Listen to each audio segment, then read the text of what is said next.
Welcome to the spoiler zone. Today, we're breaking down Need for Speed, 2014, where the plot goes off-road, but the cars stay shiny. Buckle up, because this is going to be a wild ride filled with spoilers faster than you can say, let's hit the gas. If Need for Speed were a car, it'd be a Ferrari with no brakes and a malfunctioning GPS. The movie starts with Toby Marshall, Aaron Paul, a mechanic/street racer who clearly didn't get the memo that you can make more money fixing cars than trashing them in illegal races. Toby is your classic good guy with a brooding stare and a talent for driving that's apparently powered by sheer testosterone. The trouble begins when Dino Brewster, Dominic Cooper, a villain who looks like he moonlights as a hedge fund manager, shows up to stir the pot. Dino proposes a deal to Toby, and like every questionable decision ever made in a movie, Toby says yes.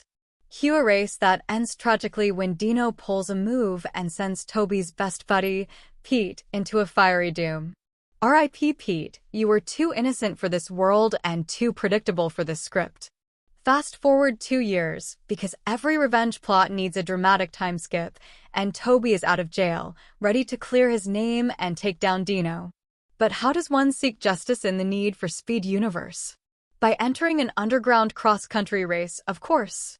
Forget lawyers or, evidence. What Toby really needs is a fast car, a loyal crew, and a poorly thought-out plan. Speaking of the crew, let's talk about Scott Mescudi, aka Kid Cudi, playing the guy who somehow has access to everything, including a military helicopter. Yes, a military helicopter.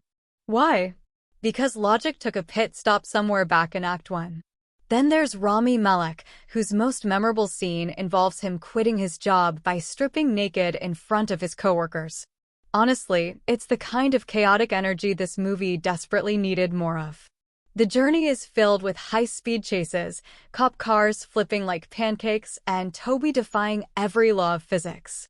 It's like someone watched Fast and Furious and thought, you know what this needs? More cars and less sense. At one point, our hero drives a car off a cliff onto a moving truck, and you can almost hear the Mythbusters team screaming in the distance. Then there's Michael Keaton, who spends the entire movie yelling into a microphone from a remote location. He's like a cross between a race commentator and a radio DJ who had won too many Red Bulls. His role is to explain the rules of the race, rules that everyone, including the movie, promptly ignores. The final race is the showdown we've all been waiting for. Toby versus Dino. Good versus evil. Mustang versus Koenigsegg. It's tense, it's dramatic, and it's completely ridiculous. Spoiler alert.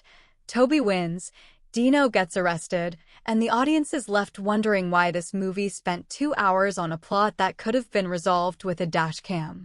In the end, Need for Speed isn't a great movie, but it is a great time. It's like going to a demolition derby and expecting Shakespeare. Don't think too hard. Just enjoy the chaos. Sure, the story is thinner than the tread on a worn-out tire, but the cars? Oh, the cars are chef's kiss perfection. So, there you have it, Need for Speed. A movie that defies logic, embraces speed, and leaves plot development in the rearview mirror. If you enjoyed this breakdown, hit that like button, subscribe for more chaotic reviews, and let us know, what's the craziest car stunt you've ever seen in a movie? Until next time, this is the Spoiler Zone, reminding you that life's too short to drive slow.